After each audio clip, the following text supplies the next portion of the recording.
接下来我们要来探讨亚洲游戏新势力。游戏产业霸主崛起之路上，我们邀请到了2位专家，要为我们一起来分享。For the next keynote, we have 2 speakers, Mr. Song from Smilegate Studio and Mr. Park from AWS. They will share from Asia to the world, building the next gaming superpower. Please welcome, first of all, Mr. Park.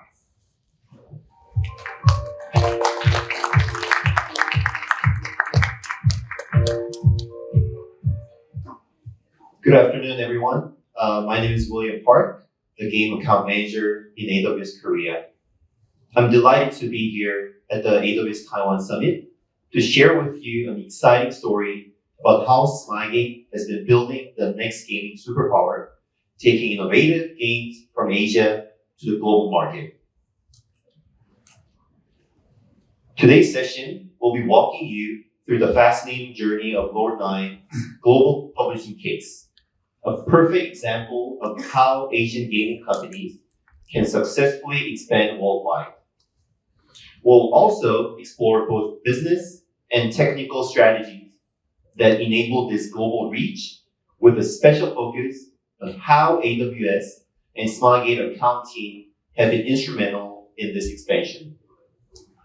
We'll also dive into Lord9 Infinite class, showcasing how Smilegate is adopting emerging technologies such as integration of AI across game service operations and examining the evolving landscape of gaming economics, particularly the debate between multi-currency systems and stablecoins.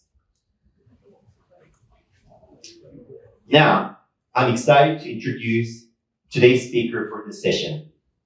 Joining us today is Mr. Min-Chul Song, who currently serves as Chief Technology Officer at Smilegate Megaport and CEO of StovePay.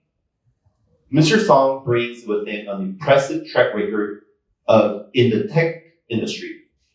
He served as Executive Officer of Technology Strategy at Naver Corporation, and prior to that, he was the Executive Director and Head of Line Ad Platform at Line Corporation. Ladies and gentlemen, please join me in giving a warm welcome to Mr. Min-Chul Song.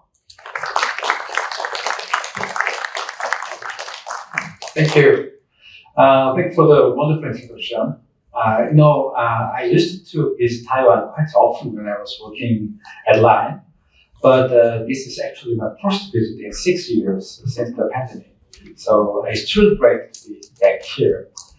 And surprisingly, AWS proposed an AI-based real-time translation system. And since I'm confident it's reliable enough, so I will continue my presentation in Korean from this point forward. I think it's very interesting try, but it will be very common in the future. Yeah. Let's check that it can translate well. 스마일게이트 스토브에 대해서 설명을 드리겠습니다. It goes well? Okay. 스마일게이트 스토브는 스마일게이트에서 운영하는 게임 플랫폼입니다. 스토브에서는 게임 퍼블리싱, 게임 판매, 그 다음에 게이머들이 참여하고 소통하는 소셜 플랫폼을 같이 만들고 있습니다. 그래서 로스트 아크, 에픽 세븐 이런 대표적인 스마일게이트 게임들이 스토브를 통해서 서비스되고 있고, 이것뿐만 아니라 다양한 PC 게임들도 유통을 하고 있습니다. 그리고 인디 게임 개발사를 지원하는 스토브 인디를 통해서 인디 게임 생태계 확장에도 기여를 하고 있습니다.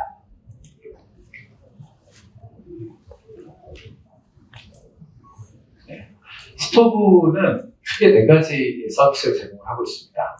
그래서 첫 번째는 기술적인 지원, 게임 퍼블리싱과 기술적 지원을 하고 있고, 두 번째는 인디게임 스튜디오를 위한 여러 가지 지원들, 비즈니스 지원을 포함해서 지원을 하고 있습니다. 그 다음은 여러 가지 마케팅 플랫폼, 스토브를 이용한 유저들을 대상으로 한 마케팅 플랫폼들 지원을 하고 있고요. 마지막으로 글로벌 서비스를 제공을 하고 있습니다.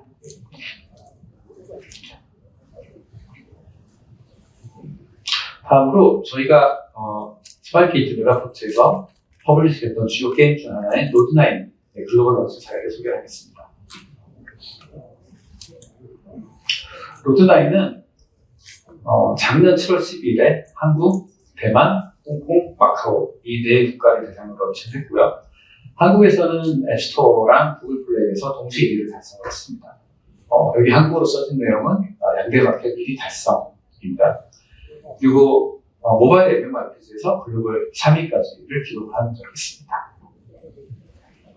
현재는 이제 게임을 글로벌 확장을 하고 있고 끝까지 9개 아시아 국가에서 출시를 완료했습니다.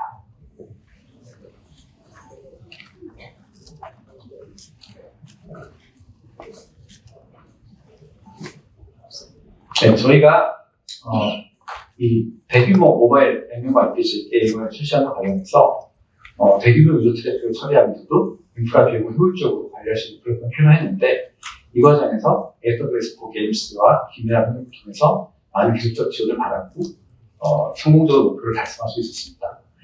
이 과정에 대해서 간단하게 설명을 드리려고 합니다.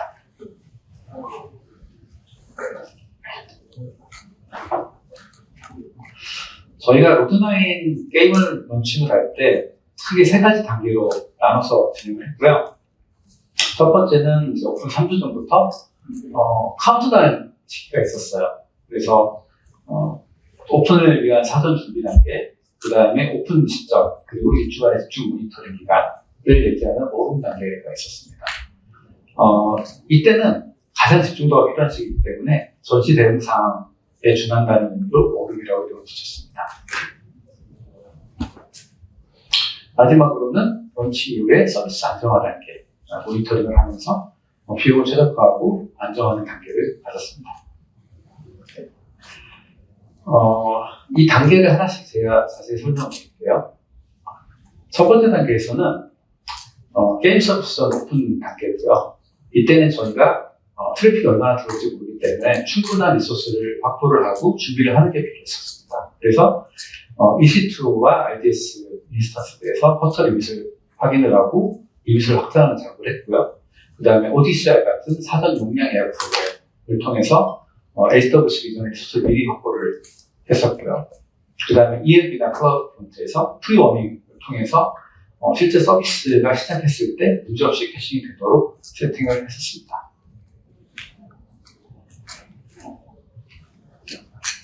다음 단계에는 런칭이죠. 워룸 단계. 이때는 서비스를 이제 준비를 하고 오픈을 하는 단계인데요.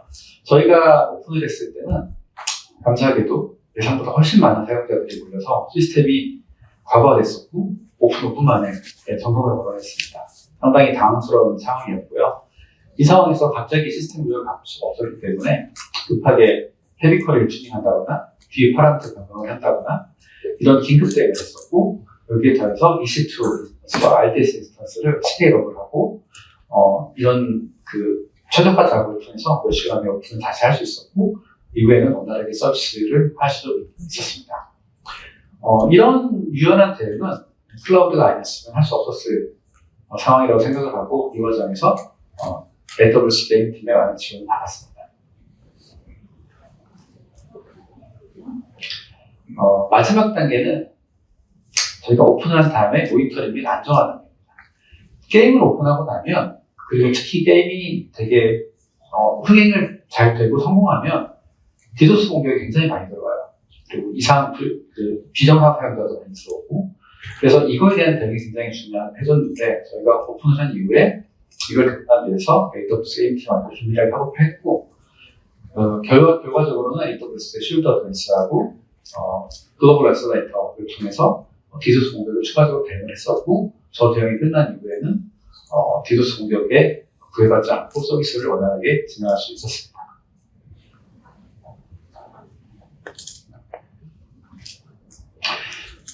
이 페이지는 좀 추가적인 설명을 드리려고 가져온 페이지인데요. 저희가 이제 클라우드 게임을 런칭했을 때 어떤 유연성의 장점을 활용하는지를 보여드리려고 가져왔습니다. 이건 주로 비용에 관한 내용인데요. 게임을 오픈할 때는 트래픽이 얼마나 들어갈지 모르니까 최대한 많은 리소스를 확보를 해요. 이 오픈을 한 다음에 이슈가 생길 때마다 리소스를 더 증설을 하거나 줄이거나 하는 작업을 하게 됩니다. 이 그래프는 RDS하고 EC2 인스턴스의 vCPU를 합해서 그린 그림이에요. 그래서 전체 사용량에 대한 그림이고요. 저 오픈 당시에 피크를 치는 그래프가 하나 있고, 그 다음에 게임을 서비스하는 도중에 우리가 월드를 추가해서 확장을 했던 상황이 있었고요. 그 다음에 좀 안정화된 다음에는 DB 스케일 다운을 하고, 서버를 또 스케일 다운하면서 비용을 최적화하는 단계가 있습니다. 그래서 이런 과정을 굉장히 다이내믹하게 진행을 해요. 그래서 저희가 이제 클라우드가 아니면 할 수 없는 그런 작업들이죠. 그래서 클라우드를 쓰는 장점으로 이렇게 유연하게 대응할 수 있고, 그 다음에 비용을 또 최적화해서 최적의 비용을 지불하는 서비스를 만들 수 있다라고 말씀드릴 수 있을 것 같습니다. 그리고 마지막으로 로드9 인피니티 클래스 설명을 드릴게요. 이거는 지난달에 오픈한 로드9의 글로벌 버전입니다. 그래서 일본, 태국, 필리핀 등을 타겟으로 해서 지난달에 출시를 했고요. 이 버전의 특징은 나인넥스트랑 협업을 해서 나인넥스트 마켓에서 플레이어들이 C2C 거래가 가능합니다. 이 기능은 카이아 블록체인 네트워크 제공이 되고 달러 연동 스테이블 코인 USDT와 기타 편단 결제 환경을 제공을 합니다. 그래서 C2C 거래를 크립토커런시 기반으로 해주는 그런 환경을 가지고 있고요. 저는 앞으로 이런 크립토커런시 기반의 게임 트레이딩이 굉장히 게임 업계에서 일반화될 거라고 생각을 해요. 그래서 첫 시도로 이걸 런칭을 했습니다. 물론 현재는 그 국가마다 규제가 다르기 때문에 이 모든 국가에서 가능한 건 아닙니다. 일부 국가에서 가능하고 대만도 아직은 아마 규제 때문에 안 되는 걸로 알고 있습니다. 하지만 차차 확대될 거라고 생각하고 있고요.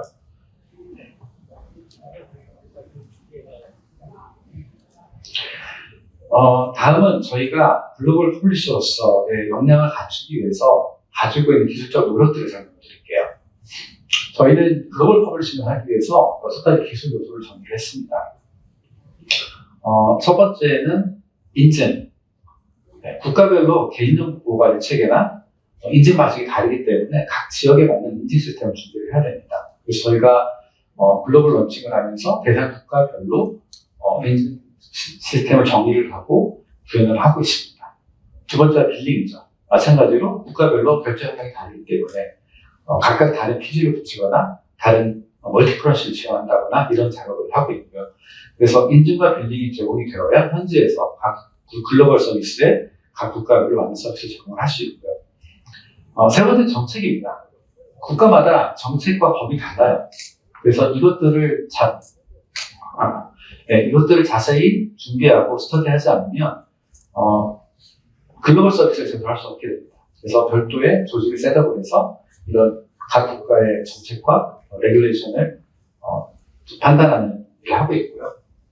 네 번째는 당연히 언어죠. 각 국가에 맞는 언어, 그다음에 로컬라이제이션이 필요하죠. 그래서 각 국가의 여러 게이머들이 자기 자국 환경에 맞는 플레이를 할 수 있도록 지원을 하는 걸 하고 있습니다. 다섯 번째 요소는 클라우드예요. 저희가 이제 글로벌 서비스를 하게 되면 각 리전마다, 그러니까 각 국가마다 어느 리전에 있는 서비스를 하는 게 편한지가 다 달라지잖아요. 그래서 클라우드를 이제 멀티 리전을 활용해서 각 국가에 맞는 최적의 환경을 제공을 하고 CDN 같은 걸 활용해가지고 최적의 게임 성능을 내는 것을 하고 있습니다. 물론 이런 클라우드 같은 거는 사실은 클라우드 기술이 없었다면 글로벌 서비스 하기 굉장히 힘들었을 거예요. 예전에는 국가마다 RDS를 따로 설치하고 따로 서버를 관리하고 했었는데 지금은 이제 AWS 같은 퍼블릭 클라우드가 있기 때문에 저희가 상당히 쉽게 이걸 할 수 있습니다. 마지막 요소는 QA입니다. 저희가 이렇게 세팅을 다 해놔도 현지에서 잘 쓸 수 있는지는 또 다른 얘기거든요. 각 국가에서 실제로 게임을 다운받고 플레이를 해보면 문제가 되는 게 있을 수 있어요. 특정 서버의 레이턴시가 떨어진다던가 특정 화폐 결제 방식이 다르다던가 이런 문제 생깁니다. 가장 최근의 예로 저희가 이제 태국에서 로드9 아시아를 런칭을 했는데 저희 결제를 QR 결제를 하나 만들었어요. 그래서 그 QR을 찍으면 여자처럼 넉넉히 세팅이 돼 있었는데 저희가 몰랐던 건 뭐냐면 태국에서 주로 사람들이 QR이 보이면 찍는 앱이 따로 있습니다. 저희는 몰랐어요. 그래서 그냥 폰으로 이걸 찍으면 제대로 결제가 넘어가는데 태국 사람들은 그 은행 앱으로 그 QR을 찍어요. 그럼 거기서 결제가 안 나옵니다. 네, 그런 것들을 몰랐던 거죠.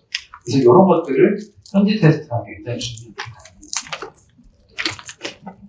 그래서 저희는 이 6가지 요소들을 개발을 하면서 글로벌 퍼블리셔로서의 역량을 키우고 있습니다.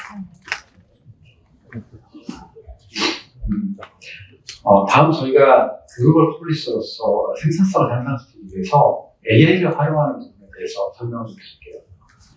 저희는 이제 다양한 분야에서 AI를 활용하고 있는데, 첫 번째는 비즈니스 서포트 툴이에요. 그래서 여러 가지 도구를 만들어서 우리가 퍼블리싱을 하는데 또는 플랫폼을 운영하는데 필요한 그런 그 리소스들을 대체를 하고 있습니다. 첫 번째는 샘스라고 써있는 거, 스마일 빌드 AI 마케팅 크리에이터 솔루션인데, 게임을 퍼블리싱하고 우리가 그 마케팅을 하기 위해서 다양한 이미지, 그러니까 크리에이티브 광고 이미지가 필요하죠. 그리고 다양한 베리에이션이 필요합니다. 그리고 글로벌 서비스를 하게 되면 글로벌로 언어가 그 지역마다 다른 언어로 되어 있는 이미지도 필요하고요. 이거를 과거에는 사람이 만들었어요. 그러면 이미지 하나 만들 때마다 리소스가 들어갑니다. 그리고 이 비용이 굉장히 많이 들어갔었어요. 저희는 이거를 AI로 만들어서 AI가 여러 장의 이미지를 생성을 하고 마케터들이 선택만 하면 되게 만들었습니다. 그래서 상당히 많은 비용을 절감했고, 그리고 이 마케팅 크리에이티브를 만드는 속도가 굉장히 빨라졌어요. 네. 두 번째는 번역입니다. 앞에 말씀드렸듯이 우리가 글로벌 서비스를 하게 되면 다양한 국가의 서비스를 제공해야 되는데, 게임 스토리처럼 복잡한 내용들을 사람이 번역을 해요. 또. 근데 저희가 게시판을 운영하거나 공지를 띄우거나 이런 것들은 굉장히 빨리 유지가 되기 때문에 사람이 다국적으로 번역할 수가 없습니다. 그래서 이런 것들은 AI를 통한 번역을 하고 있고, 저희가 저희 게임 안에서 쓰이는 용어들, 그런 표현들을 미리 AI한테 학습을 시켜가지고 저희가 관련된 번역을 할 때 정교한 번역을 할 수 있도록 세팅을 해놔서 지금 하고 있습니다. 세 번째는 FDS인데요. FDS 아시다시피 우리가 특히 MMORPG 게임을 하다 보면 비정상 사용자도 되게 많고요. 이상한 공격 패턴도 많습니다. 이건 필연적으로 공격자들의 패턴을 학습을 해야 되는데 여기서 AI를 쓰고 있습니다. 그래서 공격자들의 패턴을 학습하고 비정상 사용자로 판단되는 사람들을 감지하는 데 AI를 쓰고 있습니다.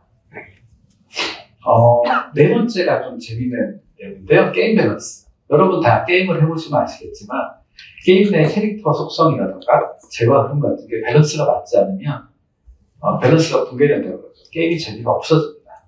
네, 그래서 이게 되게 중요한 문제인데 저희는 게임 밸런스를 AI를 통해서 하고 있어요. 그래서 어떤 그 새로운 캐릭터 디자인이 나오면 AI가 실제로 플레이를 합니다. 그래서 밸런스가 맞는지 확인을 하고 이 밸런스가 맞지 않는 캐릭터 같으면 다시 조정을 하고 이 작업을 반복을 해요.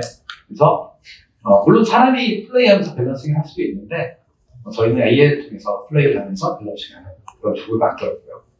네. 그 다음이 페르소나 아나리시스. 이거는 이제 마케팅용으로 우리 게임 유저들을 분석하는 자료입니다. 그래서 게임 유저들의 속성을 분석을 하고 그 유저들의 행동 패턴을 분석을 해서 마케팅용 자료를 쓰고 있습니다.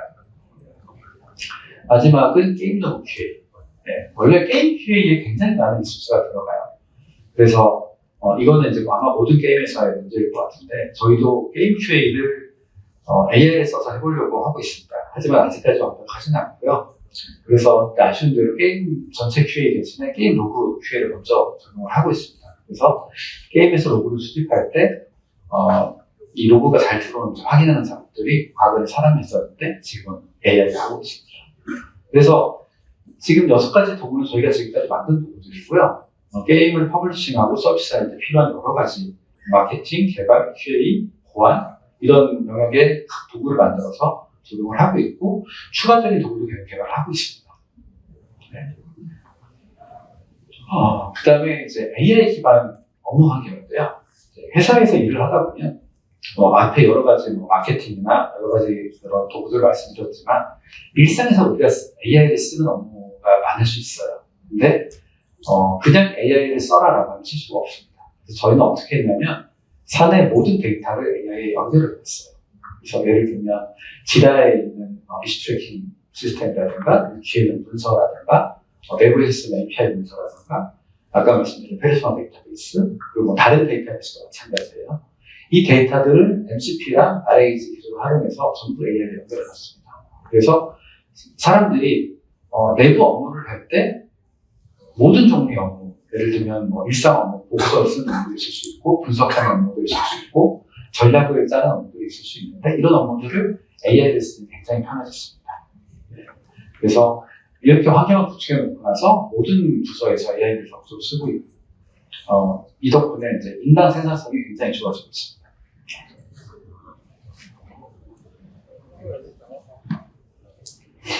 다음은 이제 AI 기반 개발. 아마 이거에 관심 있는 분들은 아닐 텐데요.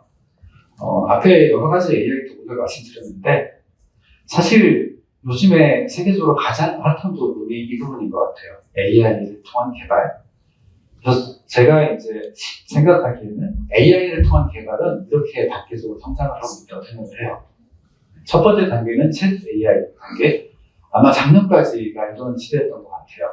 그래서 우리가 채팅 AI한테 어떤 코드를 만들어줘 라고 질문을 하거나 어떤 거 하려면 어떻게 해야 돼? 라고 질문을 하거나 이렇게 코드 블록 단위로 일을 시키는 시대였다면 올해 상반기부터는 에이전틱 AI가 다가오기 시작했죠. 그래서 어떤 큰 미션을 주면 AI가 스스로 플랜을 짜고 그 플랜 하에서 저런 그 액션을 수행합니다. 예를 들면 어떤 프로그램을 만들어라고 지시를 하면 스스로 플랜을 짜고 그 관련된 내용을 검색을 해요. 그리고 코드를 만들고 테스트까지 해줍니다. 지금 에이전틱 AI가 굉장히 많이 쓰이고 있는 시대고 저는 그 다음 단계로 지금 보고 있는 게 멀티 에이전트 시대라고 봐요. 네, 그래서 에이전트가 지금 우리가 개발팀을 만들면 디자이너가 있고 개발자가 있고 리뷰어가 있고 테스터가 있어요. 이걸 에이전트로 다 하는 겁니다. 그래서 디자인 에이전트가 있고 코딩 에이전트가 있고 리뷰 에이전트가 있고 QA 에이전트가 있고 이 에이전트들끼리 서로 그 사람이 개발팀을 만들듯이 개발자를 만드는 거예요. 그래서 이런 형태의 개발이 앞으로 되게 광범위하게 퍼질 거다라고 생각을 하고 있고요. 그래서 저희는 두 번째 단계랑 세 번째 단계를 지금 세팅을 하고 있습니다. 두 번째는 많이 쓰고 있고 세 번째도 시험적으로 테스트를 해보고 있어요. 그래서 실제로 사람이 각 단계에 관여하지 않는 AI 에이전트들끼리 개발하는 프로세스를 테스트를 해보고 있고요. 제가 생각하는 마지막 단계는 데브옵스 에이전트가 될 것 같아요. 그래서 단순히 개발만 하는 게 아니라 이거를 배포하고 운영하고 모니터링하고 문제가 생기면 다시 문제 원인 찾아서 다시 개발을 하고 이게 전체 데브옵스 프로세스잖아요. 그래서 제 생각에는 저 멀티 에이전트의 시대는 1, 2년 안에 올 것 같고 데브옵스 에이전트는 좀 더 시간이 걸릴 것 같아요. 근데 한 3, 4년 이내에는 실제로 사람들이 운영을 안 하는 시대가 될 거라고 생각을 합니다. 그래서 저희는 2번과 3번을 지금 테스트해보고 있고 장기적으로 4번도 준비를 하고 있습니다. 저희뿐만 아니라 아마 되게 많은 회사들이 이렇게 할 거라고 생각을 해요.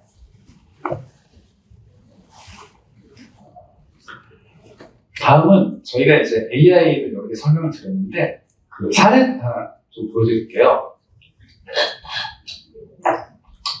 이건 앞에 저희가 이제 페르소나 MCP를 말씀드렸었는데 저희 사용자를 분석을 해서 페르소나 DB를 구축을 해놨어요. 이걸 가지고 AI한테 물어본 겁니다.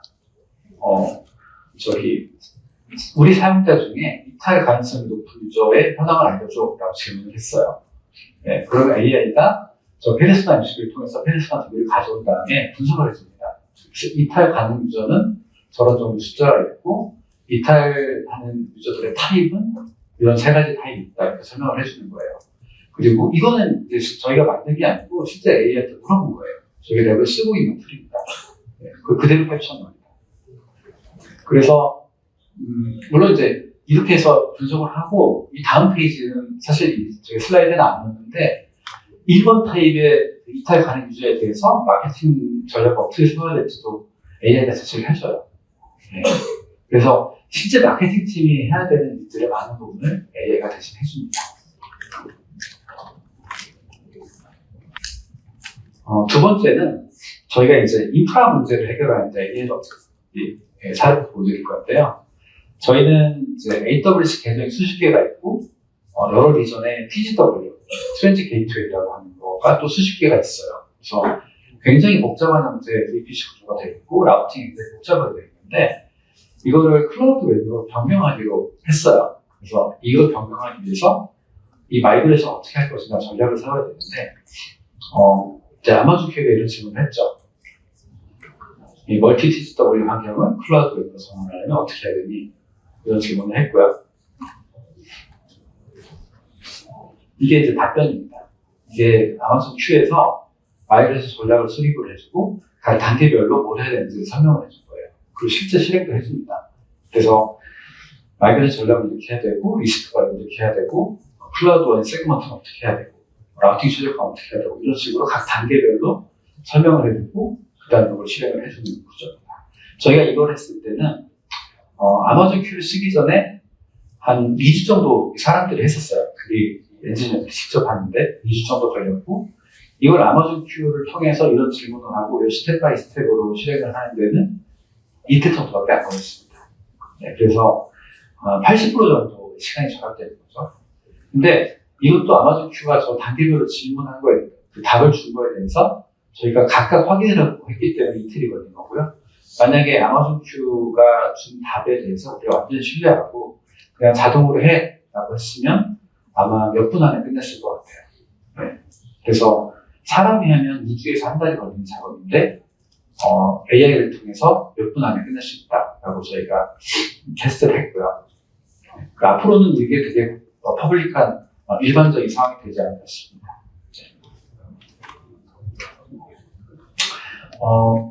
마지막으로 제가 이제 스토브페이 CEO도 겸하고 있다 보니까 이런 글로벌 결제 환경에 대한 고민이 되게 많아요. 그래서 이거는 어떤 전략이라기보다 아직까지 고민은 안 되지만 제가 생각하고 있는 개인적인 아이디어를 좀 드리려고 합니다.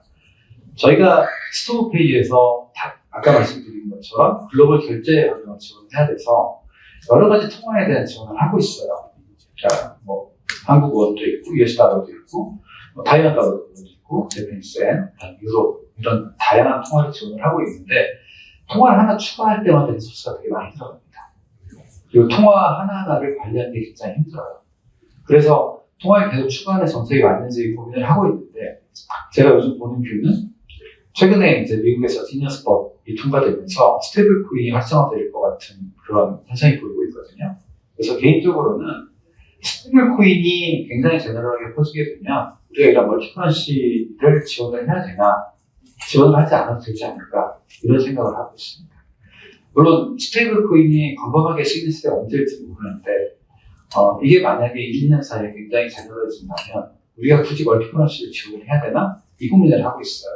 그래서 아직 이건 제가 판단을 한 건 아닙니다. 다만 지금 우리가 멀티커런시 지원을 위해서 각 통화를 추가하는 게 맞느냐 아니면 1, 2년 좀 기다려서 스테이블 코인이 대중화될 때까지 기다리는 게 맞느냐 이거를 판단해야 되는 시기가 곧 올 거라고 생각을 합니다.